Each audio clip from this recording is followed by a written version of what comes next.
گفتگو کا مرکز میرا 8واں بادشاہ، اتنا مجبور کر دیا عباسی خاندان کو کہ مامون رشید یہ چاہتا تھا کہ دنیا میں پتہ چلے کہ میں اہل بیت سے محبت کرتا ہوں۔ اس نے اہل بیت سے محبت کا ڈھونگ رچانے کے لیے امام کو ولی عہدی بھی دی اور رشتہ بھی دیا۔ رشتہ محبت میں نہیں دیا، اندر کی خبروں کے لیے دیا۔ اب یہ چوک میں لفظ دہرا بھی نہیں سکتا، جس نے سمجھ لیا ہے میں اسے دا دیتا ہوں۔ یہ رشتے محبت میں نہیں دیے گئے، یہ امامت کی جاسوسی میں دیے گئے۔ لیکن ان بدبختوں کو یہ نہیں پتا تھا کہ جیسے معصوم باہر معصوم ہوتا ہے ویسے ہی اندر بھی معصوم ہوتا ہے، جیسے معصوم گھر کے باہر ویسے ہی معصوم گھر کے اندر۔ کسی نہ کسی الزام لگانے کے لیے رشتہ بھی دے دیا، ولی عہدی بھی دے دی۔ امام کو بلا لیا، جب امام پہنچے تو اس نے امام کو دربار میں بلایا، دربار میں بٹھا کے اس نے کہا مولا میں چاہتا ہوں حکومت میں چلاؤں، ولی عہدی آپ کے پاس ہو، میں آپ کو بطور ولی عہد آپ کی بیعت کروانا چاہتا ہوں۔ امام نے جو پہلا جملہ مامون کے دربار میں کہا، یہ شیعت کے مناظرے کی ابتدا ہے۔ کیا بات ہے! یہ جو ہم ممبروں سے مناظرے کرتے ہیں، یہ ہم ممبر سے لے کے عدالتوں تک جو مناظرے کرتے ہیں، یہ مناظرے کا طریقہ ہمیں اسی مولا نے سکھایا۔ لے جی میں مناظرے کی پہلی شک پڑھنے لگا ہوں۔ امام میری طرف توجہ سے سنیے گا، امام دربار میں اور مامون رشید نے لوگوں کے دلوں میں گھر کرنے کی خاطر کہا، اسے کہا رسول کا بیٹا میں تجھے ولی عہد بنانے لگا ہوں، میں تجھے تخت پہ بٹھانے لگا ہوں۔ امام اس کی طرف دیکھے اور امام نے مسکرا کے فرمایا، جو عہدہ تم مجھے دے رہا ہے کیا تجھے اللہ نے دیا ہے؟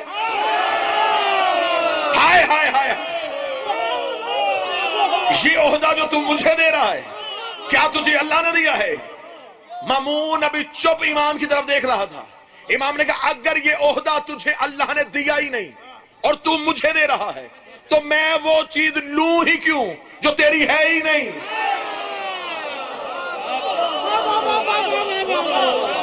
جو عہدہ تم مجھے دے رہا ہے جب وہ تیری ہے ہی نہیں میں تو اسے لوں کیوں؟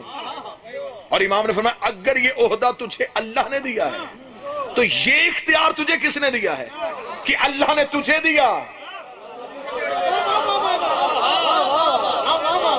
تو اللہ کی دی ہوئی چیز میں تبدیل کرنے کا حق کہاں سے رکھتا ہے؟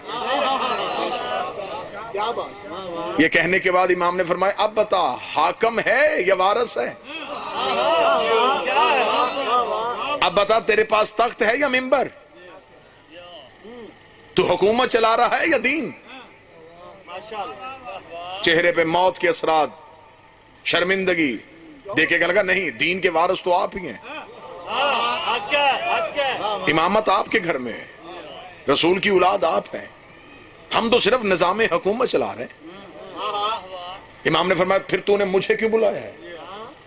اسے کہا تاکہ نظام دین بھی چلے۔ پھر امام نے کہا میری شرط ہے حکومت کے معاملات میں نہیں بولوں گا، دین کے معاملے پہ تو نہیں بولے گا۔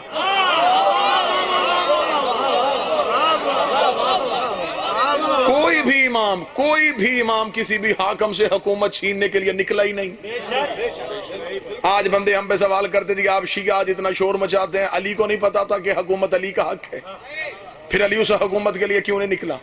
علی تلوار نکالتا، علی حکومت والوں سے جنگ کرتا، علی تخت چھین لیتا۔ جو خیبر اور خندق بدر احد میں لڑا تھا وہ اپنے تخت اور حکومت کے لیے کیوں نہیں لڑا؟ اس بندے سے میرا سوال ہے اللہ کو نہیں پتا تھا کہ فرعون اللہ نہیں؟ اس نے فرعون کو غرق کیوں نہیں کر دیا؟ اسے نمرود کو پہلے دن کیوں نہیں مار دیا؟ کیونکہ خدا کو پتا تھا سچا سچا ہی ہوتا ہے، جھوٹا سچے کی جگہ پہ بیٹھ بھی جائے ایک دن جھوٹے کو کہنا پڑتا ہے اگر تو نہ ہوتا میں ہلاک ہو۔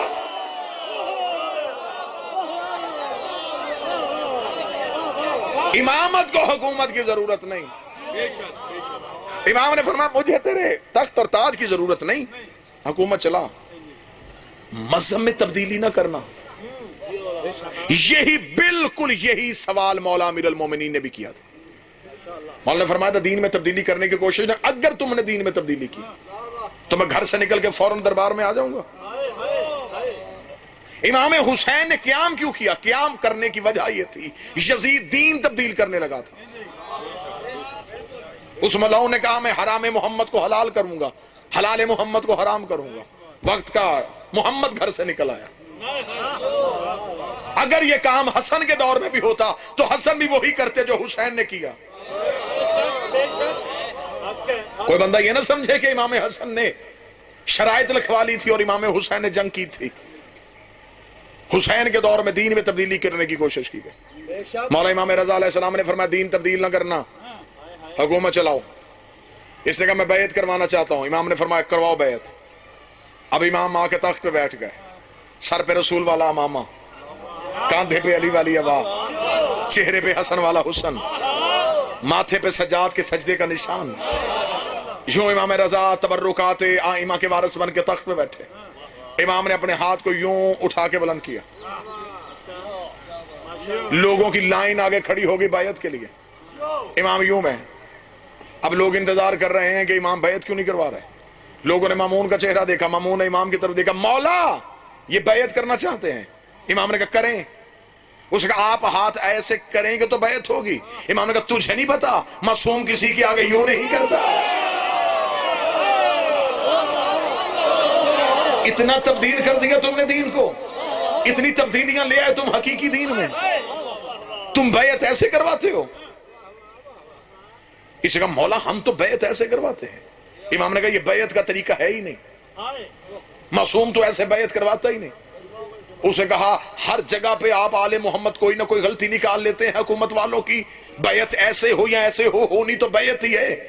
اس بیعت پہ قرآن کی کوئی نص، اس بیعت پہ کوئی قرآن کی نص۔ امام نے فوراً وہیں پہ قرآن کی آیت پڑھی۔ امام نے فرمایا میں ایسے بیعت کیسے کروا لوں جبکہ اللہ قرآن میں کہتا ہے یَدُ اللَّهُ فَوْقَ بِأَيْدِهِمْ، اللہ کا ہاتھ بندوں کے ہاتھ کے اوپر ہوتا ہے۔ نحنُ یَدُ اللَّهِ، ہم اللہ کا ہاتھ ہے۔ جب اللہ کا ہاتھ موضوع پسند ہے سرکار، جب اللہ کا ہاتھ ہوتا ہی اوپر ہے تو اشرف بھائی میں اس ہاتھ کو ایسے کروں کہ خان صاحب اتنا کہنا تھا۔ امام نے فرمایا ایسے بیعت ہو۔ اور یہ میں اپنی نوجوان نسل کو سمجھانے کے لیے، ورنہ بات نکلی تو کہیں بہت دور تک نکل جائے گی۔ یوں بیعت کا طریقہ سقیفے سے شروع ہوا تھا۔ آج بھی ہر چوری کام ایسے ہی ہوتا ہے۔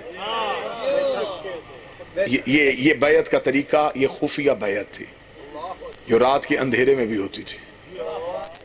یہ طریقہ سقیفہ سے شروع ہوا تھا، یہ غدیر سے شروع ہوا۔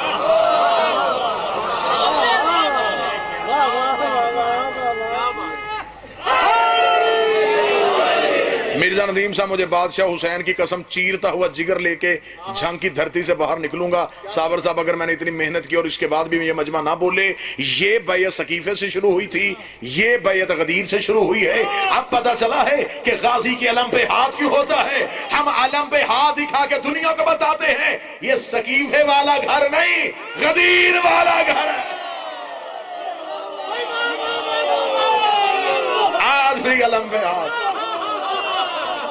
اس بات کی گواہی کہ یہ ہاتھ بیعت کر چکا ہے۔ اس گھر کے رہنے والوں سے کوئی بھی جھکنے کے لیے نہ کہنا۔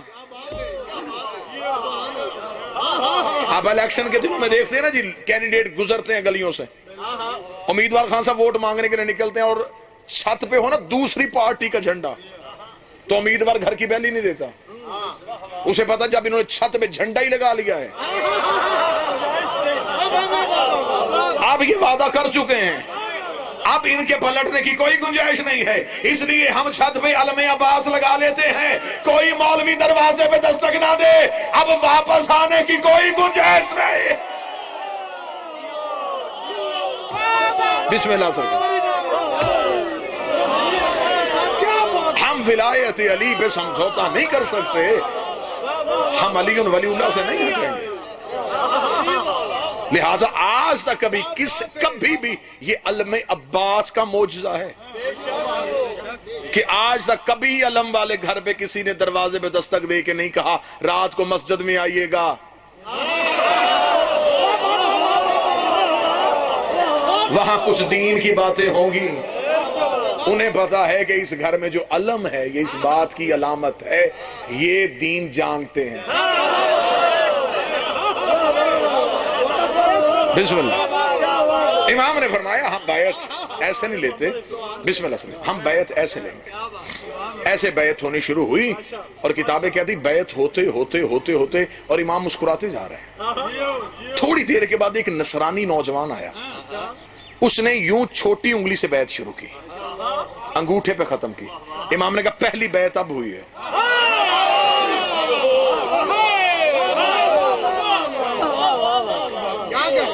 اب یہ پورا ایک مضمون ہے, پورا ایک مجلس ہے, ایک پڑھی جا سکتی ہے, ایک گھنٹہ تقریر ہو سکتی ہے لفظ بیعت پہ.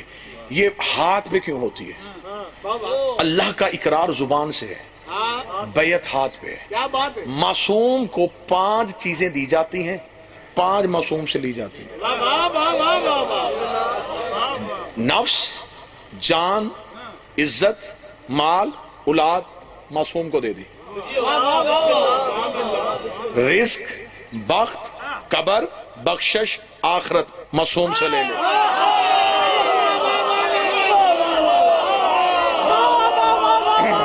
بسم اللہ سے. بادشاہ حسین عزت ہے. بیعت لفظ نکلا ہے بے سے. بے کہتے ہیں خرید و فروخت کو. آپ نے اکثر دیہاتی لہباب گواہی دیں, بے نامہ. یہ کس بات کی؟ بے کچھ بیچنا. بیعت کہتے ہیں خریدنا اور بیچنا. 5 چیزیں بیچی, 5 خریدی,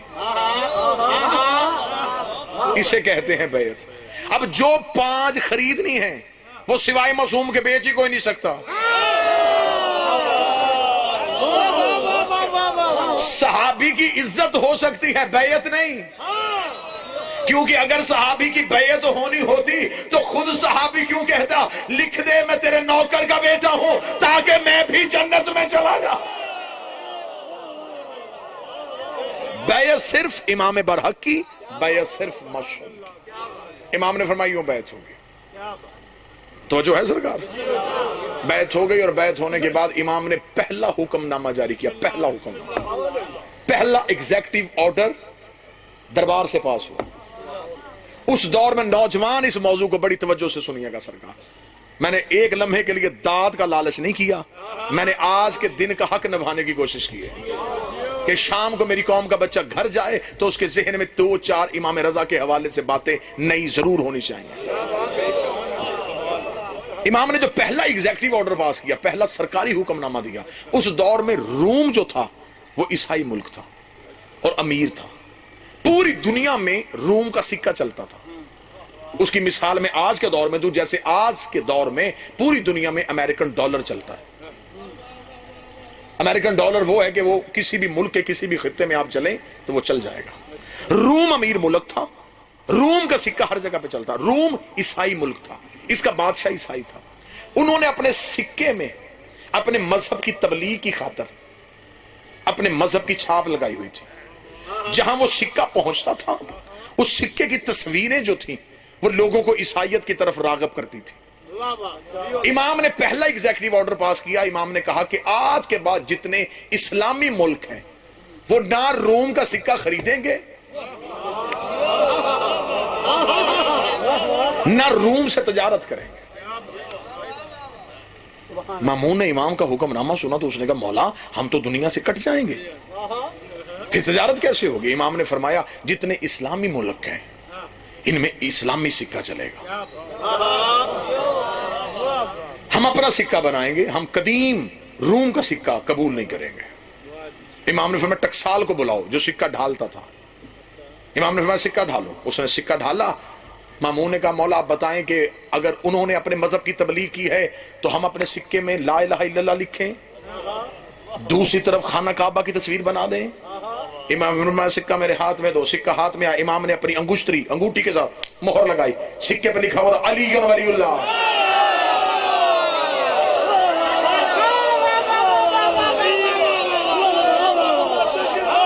پہلا سکہ جو اسلامی چلا, پہلا جو اسلامی سکہ امام رضا نے رائج کیا, اس پہ لکھا تھا علی ولی اللہ. کیونکہ لا الہ الا اللہ پڑھنے والا دوست کی ہو سکتا ہے ہو سکتا ہے کہ وہ رسول کا قائل نہ ہو، محمد رسول اللہ پڑھ کے بھی کوئی نہ کوئی گنجائش ہے، لیکن بندہ جب پڑھ لینا علی ولی اللہ، امام نے علی ولی اللہ کا سکہ چلایا، اب سکے پہ علی ولی اللہ کی مہر لگ گئی، سکہ اسلامی ممالک میں پھیل گیا، دشمن کے لیے وہ سکہ موت کہ جسے ساری زندگی بھونکتے رہے۔ چلے میں اب لفظ خطابت کے حوالے سے تبدیل کرتا ہوں، دل میں ان کے بغض علی ہوتا تھا، جیب میں ان کے علی ولی اللہ ہوتا تھا۔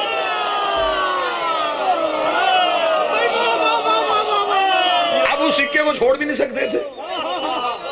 اب جو محبان تھے، جو شیعہ تھے، جو اس دور کے محبت کرنے والے، صابر بھائی جب ان کے پاس وہ سکہ آیا تو وہ خرچ نہیں کرتے تھے، وہ کہتے تھے یہ قیمت سے زیادہ قیمتی ہے۔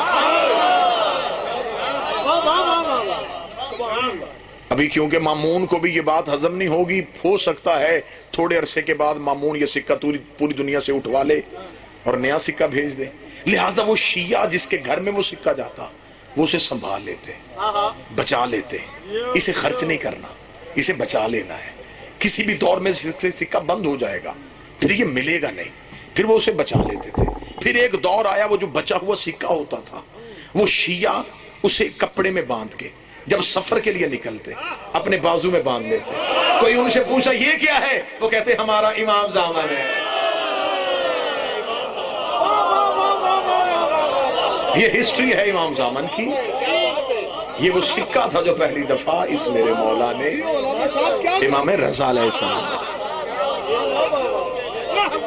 آج بھی شیعہ اپنے بازو پہ جو سکہ باندھتے ہیں یہ ضمانت ہے مشہد والے بادشاہ کو۔ تاریخ آپ تک پہنچ رہی ہے، سرکار نے پہنچ۔ اس میرے 8ویں بادشاہ کا دور آ گیا، امام نے فرمایا کہ ٹھیک ہے، اب طے یہ ہو گیا کہ حکومت کے معاملات مامون چلائے گا، مذہب کے جو بھی معاملات ہوں گے وہ امام رضا چلائیں گے۔ اب امام رضا کو زیادہ تک دیر گھر میں رکھا جاتا تھا، بہت غلطیاں ہیں تاریخ مسلمان میں، جو مسلمانوں نے تاریخ چھاپ کے بچوں کو پڑھوائی ہے نا جی، اس میں بڑی غلطیاں ہیں۔ مثلا شیعہ ممبروں پہ بھی ایک تاریخ پڑھی جاتی ہے کہ جتنی دیر تک 3 حکومتوں کا دور رہا علی گھر میں رہے۔ اس 25 سال کے دور کو ہمارے بچے پوچھتے ہیں کہ اس 25 سال کے دور میں علی نے کیا کیا، تو ہمارے ممبر سے جواب ملتا ہے علی قرآن جمع کر رہے تھے۔ میرا جھنگ کے اس نے مجمع سے سوال ہے، وہ کون سا قرآن تھا جو علی کے پاس نہیں تھا؟ وہ کون سا قرآن؟ کہاں سے جمع کر رہے تھے علی؟ معاذ اللہ ثم معاذ اللہ، اگر ہم اپنے بچوں کو یہ بتا دیں گے کہ علی مختلف جگہوں سے قرآن لے رہے تھے تو پھر وہ بچہ پوچھے گا یہ جو القرآن مع علی علی مع القرآن یہ کیا ہے؟ پھر علی قرآن کا وارث کیسے؟ وہ 25 سال کا دور بڑا سنہری دور تھا۔ انشاءاللہ پھر کبھی مجلس میں آیا تو مجھ سے آپ سنیے گا کہ وہ 25 سال علی نے کیسے گزارے تھے۔ میرے مولا علی کا انقلابی دور تھا، اس میں علی نے ایسی انقلاب پیدا کر دیا تھا، ایسا انقلاب پیدا کر دیا تھا کہ اتنی سازشیں اتنی خاموشی سے علی نے ختم کر دی کہ حکومت خود چل کے علی کے دروازے پہ آ گئی۔ چاروں طرف سازشوں کے ڈھیر اور مقابلہ کرنے والا اکیلا علی، اور مولا علی نے وہ دور، آپ کی اطلاعات کے لیے میں یہ گزارش بھی کر دوں کہ مولا علی نے وہ دور مدینے میں گزارا بھی نہیں۔ اچھا ہاں، مولا امیر المومنین نے پہلی خلافت کے دور میں مولا نے مدینے سے باہر ایک اپنا گھر تعمیر کیا تھا جس علاقے کو یمبو کہتے ہیں۔ وہ یمبو آج بھی سعودیہ میں ہے، مدینہ میں ہے، لیکن وہ سعودی حکومت کے قبضے میں ہے، وہاں جانے نہیں دیا جاتا۔ یہ یمبو ایک جگہ مولا نے آباد کی تھی۔ پہلی بار زمین کو زمین کا پانی پہنچانا مولا نے ایجاد کیا تھا۔ پہلی بار مدینے میں کپاس اس دور میں مولا نے کاشت کی تھی۔ 24 کنویں علی نے اپنے ہاتھ سے کھودے تھے، کنویں کا پانی زمینوں تک پہنچاتے تھے، زمینیں کاشت ہوتی تھی۔ کپاس پہلی بار مولا علی نے کاشت کی تھی۔ یہ وہی کپاس تھی جس کی روئی مولا گھر لے کے آتے تھے، سیدہ کاٹتی تھیں، بی بی چادریں بناتی تھیں، اسی روئی کا بنا ہوا ایک رومال آج تک حر کے ماتھے پہ ہے۔